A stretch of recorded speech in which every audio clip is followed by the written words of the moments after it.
lo tanto, volvemos a ver que están intentando convertir lo que debería de ser una cámara legislativa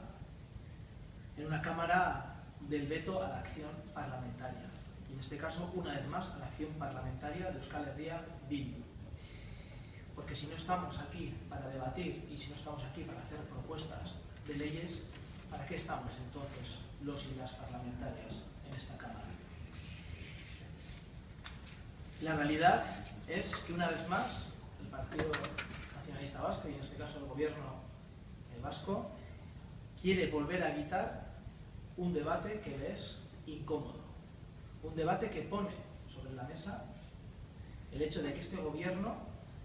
también está aplicando recortes, sigue manteniendo recortes que otros aplicaron en anteriores legislaturas, un gobierno que supuestamente pone a las personas en el centro de las políticas públicas, deja en evidencia